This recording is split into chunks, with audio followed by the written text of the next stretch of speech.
ইতিপূর্বে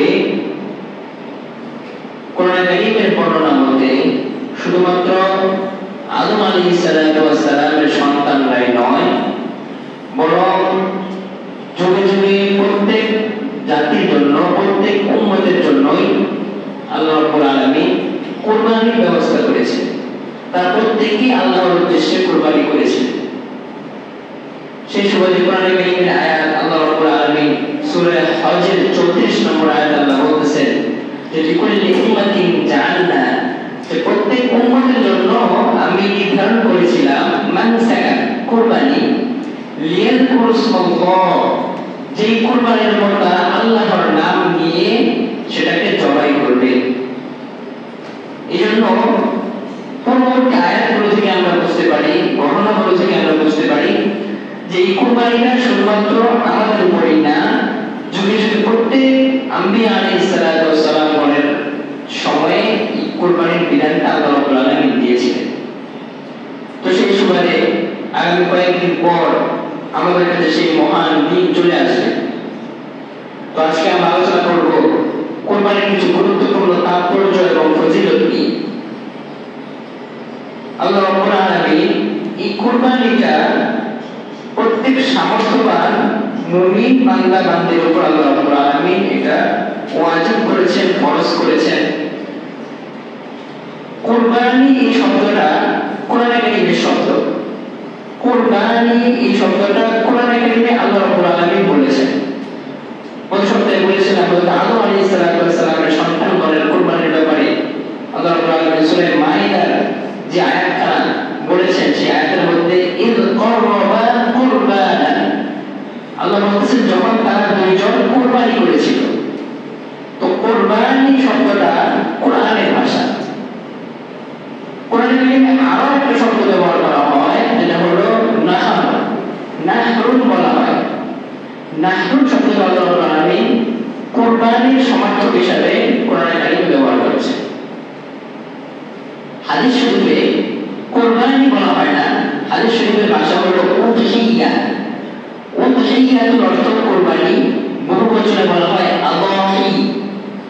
তো হাদিস শরীফে আপনি দেখবেন উযহিয়াতুল এবং আযাহি এই শব্দে কুরবানির কথা বলা হয়েছে।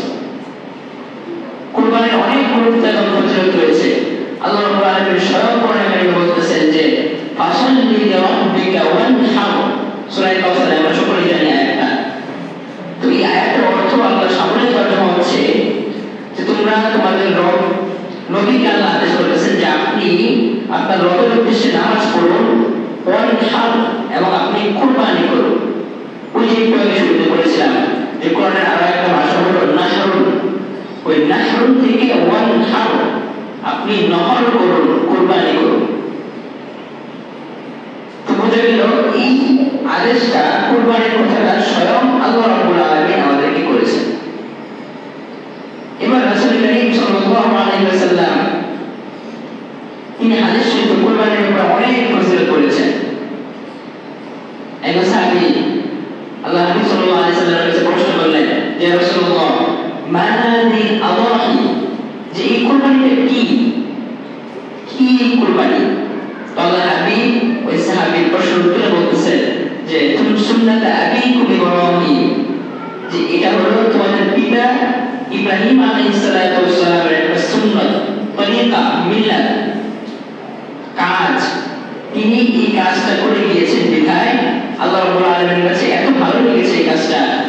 পরবর্তী উম্মত অর্থাৎ আমাদের উপর কিয়ামত পর্যন্ত এই কুরবানির বিধানটা চলে যাবে। সকলকেই, সমস্ত সামর্থ্যবান মুসলমানের উপর এই কুরবানিটার বিধানটা ওয়াজিব করেছে।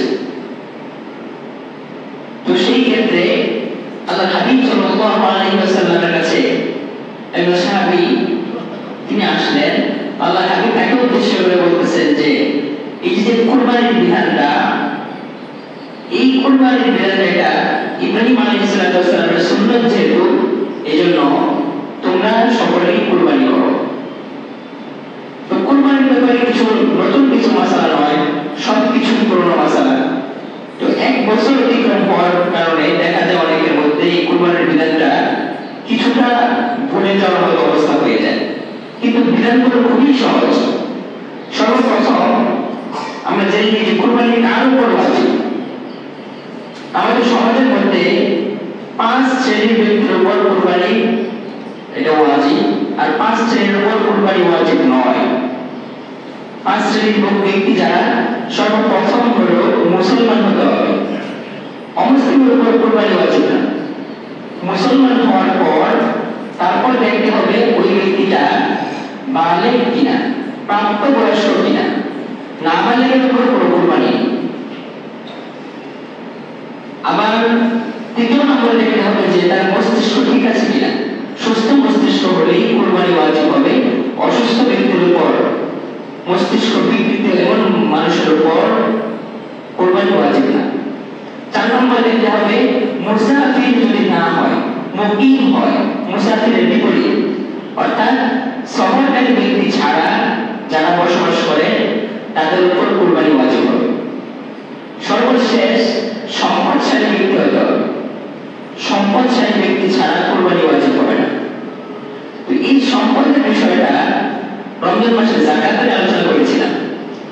যাকাতের যে একটা নেশাব আছে, একটা পরিমাণ আছে, সম্পদের যে পরিমাণ কুরবানির ক্ষেত্রে ঠিক একই পরিমাণ। যেমন যাকাতের নেশাব হলো 7.5 ভরি স্বর্ণ, 7.5 ভরি স্বর্ণ এবং 52.5 ভরি রূপা। এটা হলো স্বর্ণের নেশাব আর রূপার নেশাব। এই নেশাব অনুযায়ী যাকাত দিতে হয় এবং এই নেশাব অনুযায়ী কুরবানি দিতে হয়। তো বর্তমান বাজার মূল্য ধরতে গেলে 7 ভরি 7.5 ভরি স্বর্ণের দাম 7.5 লক্ষ টাকা এরকম। তো সাধারণত দেখা যায় স্বর্ণের নেশাবটা হওয়া খুব কঠিন, তো সবার কাছে থাকে না অনেক সময়। তারপরও যদি স্বর্ণের নেশাব কারোর কাছে থাকে তাহলে ওই ব্যক্তি কুরবানি দিবে। আর যার কাছে স্বর্ণের নেশাব পরিমাণ 7.5 লক্ষ টাকা থাকবে না, ওই ব্যক্তি খেয়াল করবে রূপার দিকে। রূপার নেশাবটা খুব অল্প, 52.5 ভরি রূপা, যেটা বর্তমান বাজার মূল্য হতে পারে 1,10,000 টাকা বা একটু বেশি হতে পারে, এর আশেপাশে এরকমই হবে। তো 1,10,000 টাকা যদি কারোর কাছে থাকে তাহলে তার উপর কুরবানি করা ওয়াজিব হবে। এখন যাকাতের বিধানের ক্ষেত্রে ঠিক একই বিষয়টা আসে যে কারোর কাছে কিছু স্বর্ণ আছে, কিছু রূপা আছে, কিছু ব্যবসায়ের পণ্য, কিছু টাকা, নগদ অর্থ, এরকম ভাগ ভাগ করে কিছু কিছু সবার কাছে আছে। তো এই ক্ষেত্রে সে কোন নেশাব ফলো করবে? রূপা ফলো করবে নাকি স্বর্ণ ফলো করবে? এইখানে ফুকাহায়েরা বলতেছেন যে সে রূপাও ফলো করবে না, স্বর্ণ ফলো করবে না, দুটো একসাথে ফলো করবে। যে কোনো একটাকে, একটা সমপরিমাণ মূল্য যদি হয়ে যায়, সেটা খেয়াল করবে যে স্বর্ণ, রূপা, টাকা সবকিছু মিলিয়ে যদি স্বর্ণের নেশাব 7.5 লক্ষ টাকা অথবা রূপার নেশাব 1,10,000 টাকা এই পরিমাণ যদি হয় তাহলেই তার উপর কুরবানি ওয়াজিব হবে। তো এই জায়গার মধ্যে একটা সূক্ষ্ম পার্থক্য হলো যাকাত যে আদায় করবে, যে সম্পদের উপর আদায় করতে হবে, ওই সম্পদের উপর 1 বছর পূর্ণ হওয়া জরুরি। যদি কোনো সম্পদের উপর 1 বছর পূর্ণ না হয় তাহলে যাকাত ওয়াজিব, যাকাত খরচ হবে না। কিন্তু কুরবানির ক্ষেত্রে এর উল্টা। কুরবানির ক্ষেত্রে বছর সময়ের কোনো সম্পর্ক নাই। কুরবানির সময় 3 দিন আমরা সকলেই জানি, 10ই জিলহজ, 11, 12। এই 3 দিনের ভিতরে যে কোনো এক সময়ে যদি তার কাছে ওই নেশাব পরিমাণ সম্পদ চলে আসে তাহলেই তার উপর যাকাত, কুরবানিটা ওয়াজিব হবে। সময়ের কোনো বিবেচনা করা হবে না। অল্প সময়ের মধ্যে যদি তার কাছে আসে, এমন ফুকাহায়েরা বলেছেন যে 12 তারিখ সূর্যাস্ত পর্যন্ত কুরবানির সময়, তো সূর্যাস্তের পূর্বেও যদি তার কাছে টাকা চলে আসে তাহলে তার উপর কুরবানি ওয়াজিব হয়ে যাবে। তো এই ছিল কুরবানির বিধান। তো এই কুরবানির বিধানটা এটা স্বয়ং আল্লাহ রাব্বুল আলামিন কোরআন কারীমে বলেছেন। আমরা দেখলাম রাসূল কারীম সাল্লাল্লাহু আলাইহি ওয়াসাল্লাম হাদিস শরীফে বলেছেন। এখন কুরবানির সহজ কিছু মাসআলা হলো, কুরবানির কিছু নির্দিষ্ট পশু আছে, সব পশু দিয়ে কুরবানি হয় না। তো এরকম ফুকাহায়েরা 6 শ্রেণীর এরকম 6 রকম জন্তু নির্ধারণ করেছেন যে এগুলো দিয়েই একমাত্র কুরবানি করতে হয়। সর্বপ্রথম হলো সবার বড় উট। উট দিয়ে কুরবানি আদায় হবে এবং যে উটের উপর 5 বছর অতিবাহিত হয়ে গেছে, অর্থাৎ 5 বছর বয়সী উট দিয়ে কুরবানি করতে হয়। বয়স যদি একটি কম হয় তাহলে কুরবানি আদায় হবে না। এবার মিডিয়াম গরু এবং মহিষ, গরু এবং মহিষের ক্ষেত্রে 3 বছর 2 বছর অতিবাহিত হওয়া জরুরি। 2 বছর অতিবাহিত হওয়া যদি না হয় গরু এবং মহিষের উপর, তাহলে ওই গরু মহিষ দিয়ে কুরবানি আদায় হবে না। এবার সর্বনিম্ন ছাগল, দুম্বা অথবা ভেড়া, এগুলোর ক্ষেত্রে 1 বছর অতিবাহিত হওয়া জরুরি। 1 বছর অতিবাহিত যদি না হয়, 6 মাসের যদি হয় কিন্তু দেখতে অনেক মোটা দেখা যায়, মনে হয় যে না 1 বছর হয়ে গেছে, ওই প্রাণী দিয়েও কুরবানি আদায় হয়ে যাবে। এখন এগুলো হলো কমন কিছু মাসালা, সবার যদি নেওয়া দরকার, কারণ কয়েকদিন পরে আমরা হাটে যাবো গরু কিনতে, ছাগল কিনতে, এগুলো জরুরি মাসালা।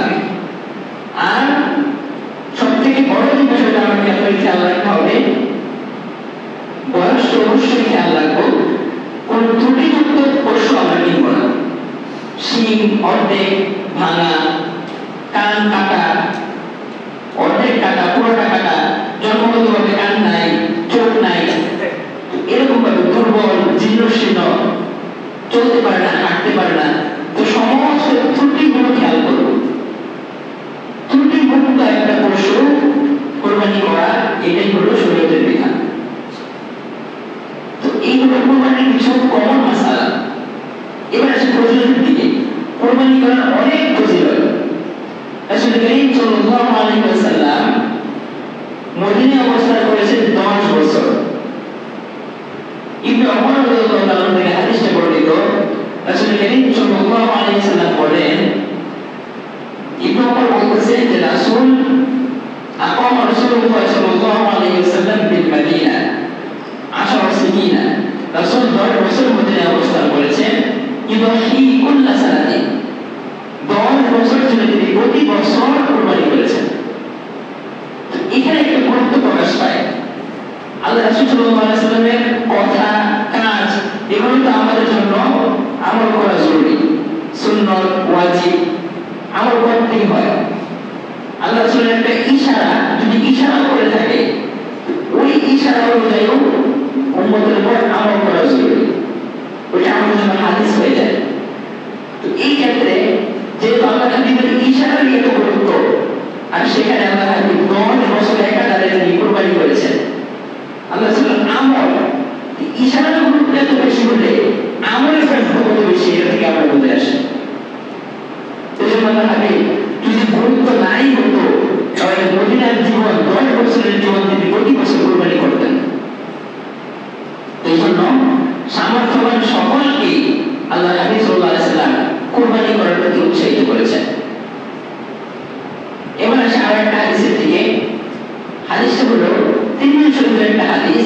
একটা হাদিসের মধ্যে আল্লাহ হাবিব 3টা ফজিলতের কথা বলেছেন, এবং তিনটাই অত্যন্ত গুরুত্বপূর্ণ ফজিলত। সর্বপ্রথম আল্লাহ হাবিব সাল্লাল্লাহু আলাইহি ওয়াসাল্লাম হাদিসের শুরুতে বলতেছেন যে কুরবানির বিধানটা ইন্নাহু লা ইয়াতি ইয়াওমাল কিয়ামাতি বিকুরুনিহা ওয়া আশআরিহা ওয়া আসলাবিহা, যে কুরবানির পশু যে কুরবানি করতেছে, অর্থাৎ ঈদুল আযহার দিন যে ব্যক্তি আল্লাহ রাব্বুল আলামিনের নামে তাকে উৎসর্গ করে কোনো পশু কুরবানি করে, রক্ত প্রবাহিত করে, ওই আমলটা আল্লাহ রাব্বুল আলামিনের সবথেকে বেশি গুরুত্বপূর্ণ। অর্থাৎ ঈদুল আযহার দিন ফরজ ইবাদত ছাড়া, নামাজ ছাড়া, ফরজের পর সবথেকে গুরুত্বপূর্ণ যদি কোনো আমল থেকে থাকে, সেই আমলের নাম হলো কুরবানি। এত গুরুত্বপূর্ণ আমল। হাদিসে বলা হয়েছে ইহরাকিদ দামি, রক্ত প্রবাহিত করা। কুরবানির দিন রক্ত প্রবাহিত করাটা ফরজ ইবাদতের পর সবথেকে গুরুত্বপূর্ণ ইবাদত আল্লাহর কাছে। এরপর বলতেছে প্রথম ফজিলত। দ্বিতীয় ফজিলত হলো ওয়া ইন্নাহু লা ইয়াতি ইয়াওমাল কিয়ামাতি বিকুরুনিহা ওয়া আশআরিহা ওয়া আসলাবিহা, যে পশুটা আমি জবাই করলাম, ওই জবাইকৃত পশুর শিং, পশম এবং খুর সবকিছু সহ একটা পূর্ণাঙ্গ পশু কিয়ামতের ময়দানে আল্লাহ রাব্বুল আলামিন আমার আপনার সামনে উপস্থিত করবেন। ওয়াইন্নাহু লা ইয়াতি ইয়াওমাল কিয়ামাহ, আসছে যে কিয়ামতের ময়দানে ওই কুরবানির পশুটা তার সেই খুর ফসল নিয়ে কিয়ামতের ময়দানে আল্লাহর কাছে উপস্থিত হবে, সাক্ষী দিবে যে এই ব্যক্তি আমাকে আপনার উদ্দেশ্যে, আল্লাহকে বলবে যে আপনার উদ্দেশ্যে এই ব্যক্তি আমাকে কুরবানি করেছিলেন। এটা হলো দ্বিতীয় ফজিলত। তৃতীয় একটা ফজিলত হলো ওয়াইন্নাহু লা ইয়াকাউ, যে কুরবানির পশুর যে জবাই করার পর রক্তটা জমিনে প্রবাহিত হয়, জমিনে রক্তের ফোঁটা পড়ে। বলতেছে ওয়াইন্নাহু লা ইয়াকাউ মিনাল আরদি ক্বাবলা আন ইয়াকাউ মিনাল্লাহ, যে রক্তের ফোঁটাটা জমিনে পড়ার আগেই আল্লাহ রাব্বুল আলামিন বলে আপনার আমার কুরবানি কবুল হয়ে যায়। বেশি সময় লাগে না, রক্তের ফোঁটা জবাই করার পর প্রথম ফোঁটা জমিনে পড়ার আগেই আল্লাহর দরবারে কবুল হয়ে যায়। দেখেন কুরবানির ফজিলত এক একটা থেকে কম না। আল্লাহ হাবিব অত্যন্ত গুরুত্ব সহকারে হাদিস শরীফে এই কুরবানির ফজিলত বলে গিয়েছেন। এই ছিল 4টা ফজিলত। আরো একটা ফজিলত এরকম আছে যেটা ফাতেমা রাদিয়াল্লাহু তাআলা আনহা, সেই হাদিসটা আল্লাহ হাবিব সাল্লাল্লাহু আলাইহি ওয়াসাল্লাম ফাতেমা রাদিয়াল্লাহু তাআলাকে ডাক দিয়ে বলতেছেন যে একেবারে দেখেন এই জিলহজ মাসের এই সময়টা কুরবানির যে সময়টা, এটা হলো হজের সময়। তো হাজিরা এই সময় অলরেডি সবাই মক্কা শরীফ মদিনায় সবাই মোটামুটি পৌঁছে গেছেন যারা হজ করবে। কিছু লোক বাকি আছে, তারা যাবেন আস্তে আস্তে। তো যারা হজ করতে গিয়েছে তাদের জন্য একটা সুবর্ণ সুযোগ, হাজি আসরের সামনে যাবে, কে একটা চুম্বন করবে, আল্লাহ রাব্বুল আলামিন ওই হাজি বছরের সমস্ত গুনাহ মাফ করে দেবে। এটা হলো হাজির উপকার, হাজির ফজিলত। আমরা যারা এখানে আছি হজ করতে পারতেছি না, গুনাহ তো আমাদেরও আছে, আমাদের গুনাহ কিভাবে মাফ হবে? এইখানে আল্লাহ হাবিব সাল্লাল্লাহু আলাইহি ওয়াসাল্লাম একটা আশ্চর্য হাদিস বলেছেন যে সাধারণ মানুষ যারা হজ করতে যায় নাই তাদের গুনাহও ক্ষমা হতে পারে, তাদের গুনাহ এরকম মাফ করে দিতে পারেন আল্লাহ। কিসের মাধ্যমে? হাদিসে বলতেছেন ফাতেমা রাদিয়াল্লাহু আনহা ডাক দিয়ে বলতেছে, রাসূল ইয়া ফাতিমাতু কুনি ইলা উযহিয়াতিকি, যে যখন কুরবানির পশু জবাই হয় তখন তুমি তোমার পশুর কাছে গিয়ে দাঁড়াও, ফাশহাদিহা, এবং দেখো, ফাইন্নাহু ইউগফারু লাকি ক্বাবলা আন ইউরিখা মিনাদ দামি, যে রক্তের ফোঁটা যে পশুর, যে কুরবানির পশুটা জবাই করতেছো তুমি, সেই পশুর রক্তের ফোঁটা জমিনে পড়ার আগে আল্লাহ রাব্বুল আলামিন তোমার পিছনের সমস্ত গুনাহ মাফ করে দিবেন। এইখানে বলে ফজিলত, হাজিরা আসরে গিয়ে জমা দিয়ে তারা নিজেদের গুনাহসমূহ ক্ষমা করে গেছে। কিন্তু আমাদের সুযোগ আছে, আমরা কুরবানি করার মাধ্যমে আমাদের জীবনের সমস্ত গুনাহগুলো আল্লাহর কাছ থেকে ক্ষমা করে নিতে পারি। এটা হলো একটা ফজিলত। আরো একটা ফজিলত পাওয়া যায়, আল্লাহ হাবিব সাল্লাল্লাহু আলাইহি ওয়াসাল্লাম আরো একটা হাদিসে এরকম বলতেছেন যে কুরবানির পশুর যেই রক্ত এবং মাংস বস্তুগুলো কিছু আল্লাহর কাছে পৌঁছায় না, আল্লাহর কাছে পৌঁছায় তাকওয়া। তো এই তাকওয়া কোরআনে কারীমে আয়াতটা এরকম, লা ইয়ানালুল্লাহু লুহুমুহা ওয়ালা দিমাউহা, যে তোমাদের গোশত, তোমাদের রক্ত কোনো কিছু আল্লাহর কাছে পৌঁছায় না, পৌঁছায় তাকওয়া। তো এই তাকওয়ার যে পুরস্কারটা, এটা কুরবানির মাধ্যমে আদায় হয়। কুরবানির মাধ্যমে যদি কেউ কুরবানি করে, এই তাকওয়া নামক পুরস্কারটা আল্লাহ রাব্বুল আলামিন আপনার আমার দিলের মধ্যে দান করে দেন। তাকওয়া দান করলে পরবর্তীকালে দুনিয়াতে যে আমি বসবাস করব, দেখবেন দুনিয়ার কোনো বাধা, দুনিয়ার কোনো প্রতিবন্ধকতা আমাকে পিছিয়ে রাখতে পারবে না। স্বয়ং আল্লাহ রাব্বুল আলামিন আমাকে পরিচালনা করবে। দুনিয়ার কাউকে ভয় পাবেন না, একমাত্র আল্লাহ রাব্বুল আলামিনের ভয়, তার স্মরণ সবসময় মনের ভিতরে থাকবে। কোনো গুনাহের কাজ করার আগে সবসময় অন্তরের মধ্যে একটা ভয় থাকবে যে আল্লাহ রাব্বুল আলামিন দেখতেছেন, এই কাজটা আমি কি করে করতে পারি। এই জন্য কুরবানি করার মাধ্যমে এই ফজিলত আল্লাহ রাব্বুল আলামিন আপনাকে আমাকে দান করবে। এই তো ফজিলত। এবার আসে একটা খুশির কথা, যে ব্যক্তি কুরবানি না করবে আল্লাহ রাব্বুল আলামিন তাকে তার প্রতি অসন্তুষ্ট হবে, এবং রাসূল সাল্লাল্লাহু আলাইহি ওয়াসাল্লাম ওই ব্যক্তির উপরে একটা হুঁশিয়ারি বলে দিয়েছেন। হাদিস শরীফে আসছে, মান কানা লাহু সাআতুন, যার সামর্থ্য ছিল, ফালাম ইউদহি, সামর্থ্য থাকার পরও ওই ব্যক্তি কুরবানি করে নাই, ফালা ইয়াকরাবান্না মুসাল্লানা, ওই ব্যক্তি যেন আমার ঈদগাহের আশেপাশে না আসে।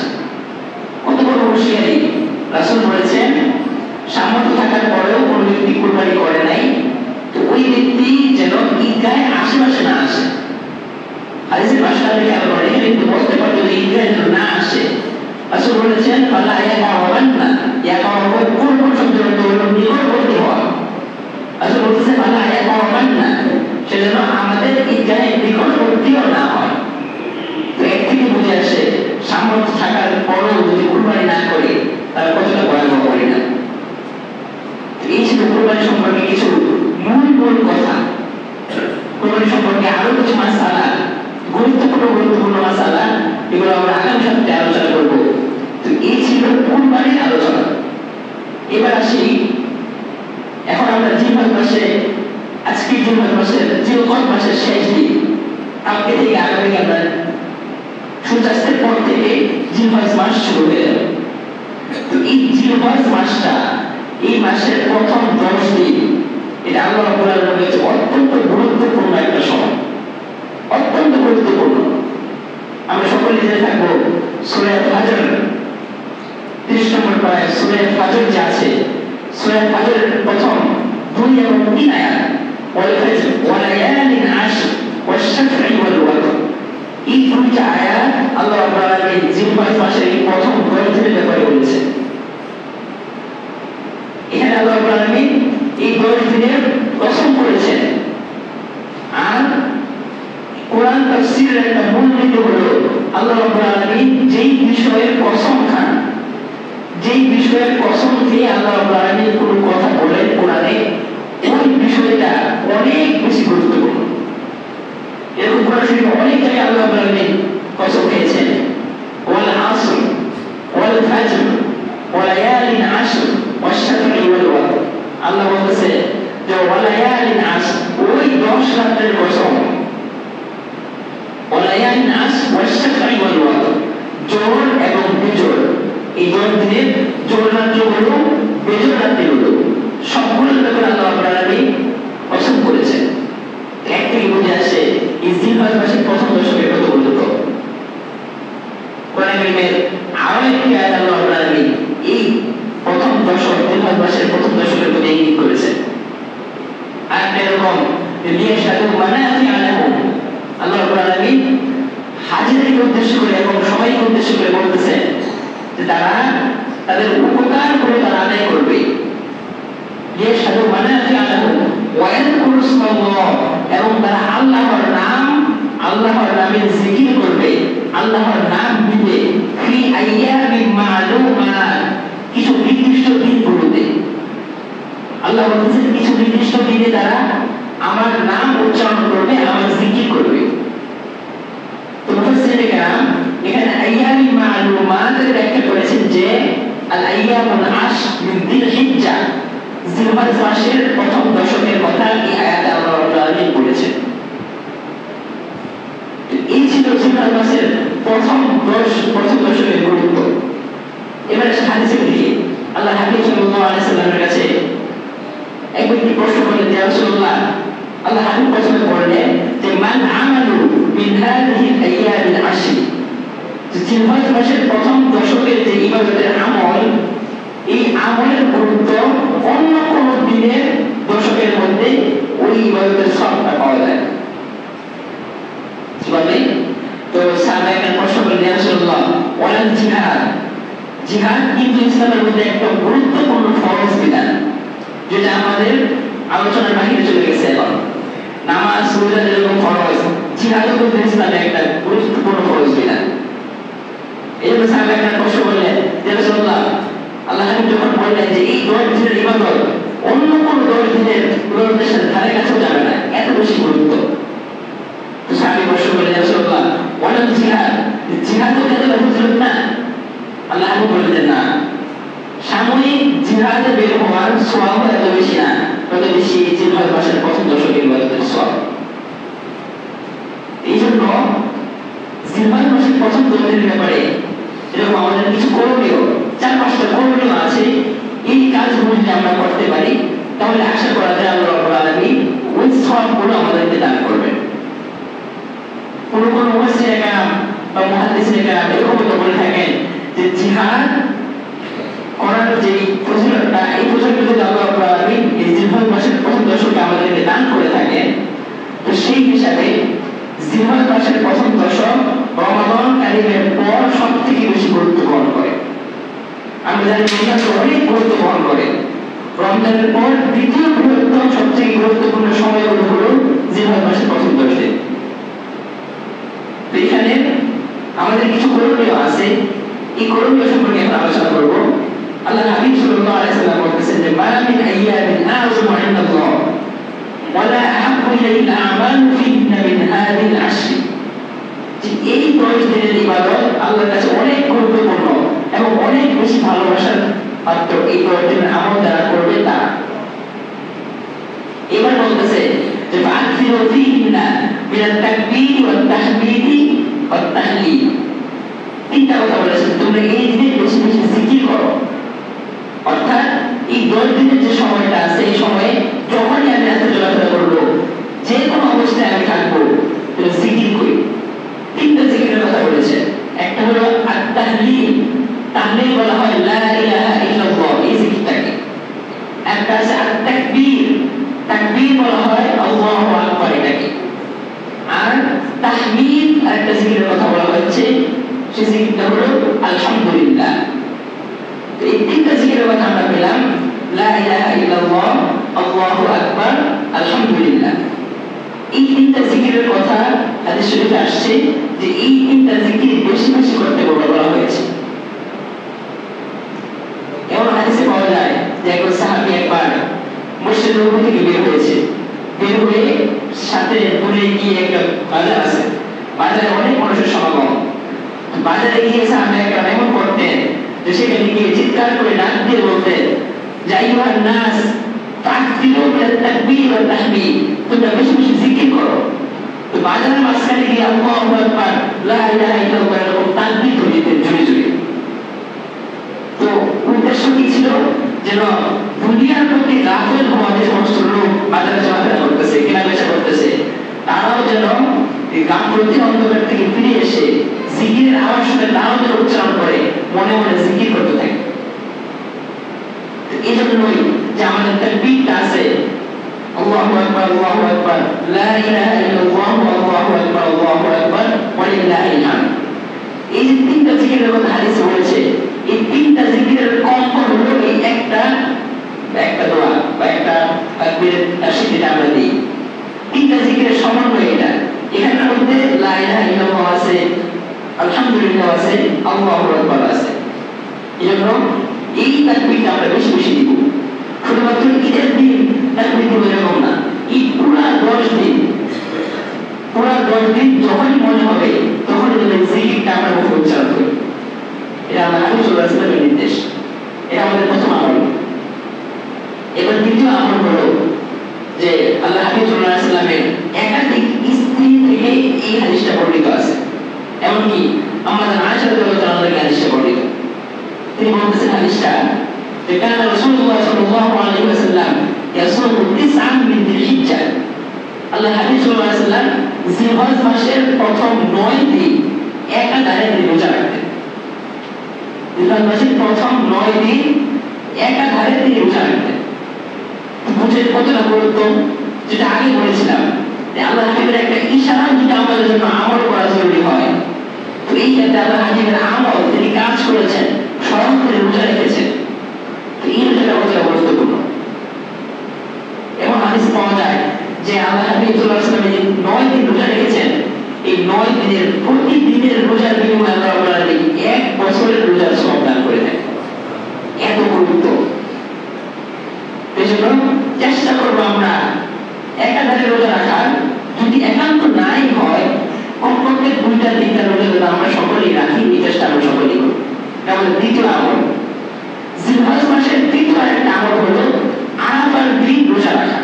অর্থাৎ জিলহজ মাসের 9 তারিখে রোজা রাখা, ঈদের আগের দিন। এই 9 তারিখে যদি আমরা রোজা রাখি তাহলে আল্লাহ হাবিব সাল্লাল্লাহু আলাইহি ওয়াসাল্লাম বলতেছেন যে সিয়ামু ইয়াউমি আরাফা আহতাসিবু আলাল্লাহি মিনাদ দাহরি ওয়াল্লাযী বা'দা ওয়াল্লাযী ক্বাবলা। তাহলে সেটা বর্ণিত আছে যে ওই 9 দিন হচ্ছে রোজা যদি কেউ রাখে, এক রোজার দিন আল্লাহ রাব্বুল আলামিন পূর্বের 1 বছর, পরের 1 বছর, মোট 2 বছরের সমস্ত গুনাহ আল্লাহ মাফ করে দিবেন। এই ছিল 9 জিলহজের একটা রোজার ফজিলত। যদি আমরা অনেকেই ব্যস্ত থাকি, দেখেন ফজিলত গুলো কখন আসছে? যখন আমি সব থেকে বেশি গাফলতির মধ্যে, সব থেকে বেশি কাজের মধ্যে ব্যস্ত। এই সময়গুলো কিন্তু দৌড়াদৌড়ির মধ্যে ব্যস্ত। কোরবানির হাটে পশু কেনার জন্য দৌড়াদৌড়ি করতেছি, আমি বিভিন্ন নানান পেশারে নিয়ে ঘুরতেছি। ওই সময়ই এত ফজিলতের আমল কেন? কারণ আমার ত্যাগ, কোরবানিটা আল্লাহ রাব্বুল ত্যাগ করছেন যে আমি আল্লাহর জন্য কি ত্যাগ করতেছি, উৎসর্গ করতেছি। যে এত গুরুত্ব কোরবানির পশু কেনা, এই ঝামেলা থেকে মুক্ত হয়ে সবকিছুকে পেছনে ফেলে আল্লাহর উদ্দেশ্যে একটা রোজা, দুটা রোজা, তাকবীর, এরকম তাহমিদ, তাহলিল, জিকির করতেছে আল্লাহর উদ্দেশ্যে। এই দৃশ্যটা আল্লাহ রাব্বুল আলামিন আপনার আমার থেকে দেখার ইচ্ছে করেন। এই জন্য ফজিলত গুলো আল্লাহ রাব্বুল আলামিন এই সময় দিয়ে রেখেছেন যখন আমরা বেশি বেশি ব্যস্ত এই সময়গুলোতে। এই ছিল আমাদের 4টা আমল। আরেকটা লাস্ট আমল, এটা হলো আমাদের সবার জন্য যারা আমরা কোরবানি করবো, এমনকি যারা কোরবানি করবো না তাদের জন্য একটা আমল এটা, যে আজকে জিলহজ মাসের শেষ দিন 29 তারিখ, আজকে সূর্যাস্তের পর জিলহজ মাসের 1 তারিখ শুরু হয়ে যাবে। তো আল্লাহ হাবিব সাল্লাল্লাহু আলাইহি ওয়াসাল্লামের একটা গুরুত্বপূর্ণ আমল এটা, যেটা উম্মে সালামা রাদিয়াল্লাহু তাআলা আনহা, রাসূল সাল্লাল্লাহু আলাইহি ওয়াসাল্লামের একজন স্ত্রী, তার থেকে হাদিসটা বর্ণিত হয়েছে। রাসূল বলতেছেন, মান কানা লাহু দিবুন ইয়ালকাহু, যে ব্যক্তির উপর কুরবানি ওয়াজিব হয়েছে এবং যে ব্যক্তি কুরবানি করবে, ফাইদা উহিল্লা হিলাল যিলহিজ্জা, প্রথমত হলো যে কুরবানি করবে, এরপর দ্বিতীয় শর্ত হলো যে চাঁদ দেখেছে জিলহজ মাসে, যেটা আমরা চেষ্টা করবো আজকে জিলহজ মাসের চাঁদ দেখা। এই ছিল প্রথম জিলহজ মাসের প্রথম কুরবানি করবে, কুরবানির পশু ক্রয় করবে, নিয়ত করবে, তারপর জিলহজ মাসের চাঁদ দেখবে। এই দুইটা কাজ যে করবে সে ব্যক্তি আল্লাহ ফালা ইয়াখুদান্না মিন আশআরিহি ওয়া আযফারিহি, ওই ব্যক্তি তার চুল এবং নখ এবং অবাঞ্ছিত রোগ পরিষ্কার করার পর্যন্ত যা আছে, নখ, চুল, এই সমস্ত জিনিসের মধ্যে হাত না দেয়, হাত্তা ইবাহিয়া, কুরবানি করার আগ পর্যন্ত, অর্থাৎ ঈদের আগ পর্যন্ত চুল, দাড়ি, নখ এগুলো যেন আমরা না কাটি। কিন্তু দেখা যায় সব থেকে বেশি আমরা এই সুন্নতটাই লঙ্ঘন করি ঈদের আগে। দেখা যায় সেলুনগুলোতে ভিড় এই সময়ে, একটি দিন আগে সিরিয়াল দিয়ে আমরা সিরিয়াল পাই না চুল কাটা, রাত 12টা 1টা পর্যন্ত আমি এটা চুল কাটি। কিন্তু আল্লাহ হাদিসে এখানে এই সুন্নতের কথা বলেছেন, সরাসরি আদেশ করেছেন যে তারা তাদের নখ এবং চুলের মধ্যে এই 9 দিন বা 10 দিন চুলের মধ্যে, নখের মধ্যে হাত না দেয়। এখানে একটা এক্সট্রা বুঝে আল্লাহ রাব্বুল আলামিন আমাদেরকে দান করুন, সুন্নাত আদায় হয়ে যাবে। তো এই ছিল জিলহজ মাসের কিছু গুরুত্বপূর্ণ আমল। এখন তাকবীরের আমল তো বললাম, এটা সবসময় আমরা তাকবীরের আমলটা করতে থাকবো। তাহলে আশা করা যায় আল্লাহ রাব্বুল আলামিন ওই রমাদানের পর সবথেকে গুরুত্বপূর্ণ আমলগুলো জিলহজ মাসে যদি আমরা করি, তাহলে ওই ফজিলত আল্লাহ রাব্বুল আলামিন আমাদেরকে দান করুন। এই জন্য যে কথাগুলো বললাম, কথা বলেছি কুরবানি সম্পর্কে, তারপর জিলহজ মাসের প্রথম 10 দিন সম্পর্কে, আল্লাহ রাব্বুল আলামিন আমাদের সকলকে এই কথাগুলোর উপর পরিপূর্ণ আমল করার তৌফিক দান করুন, এবং আমরা নিজেরা আমল করব, আমাদের পরিবার বর্গকে আদেশ করব যে এই আমলের এই ফজিলত, এই একটা রোজা রাখলে 2 বছর রোজার সওয়াব, চলো আমি রোজা রাখবো, পরিবারের সবাই করবে, চলো তোমরা সবাই আমার সাথে রোজা রাখো। এই জন্য আমি নিজে আমল করব, পরিবার বর্গকে আমল করব।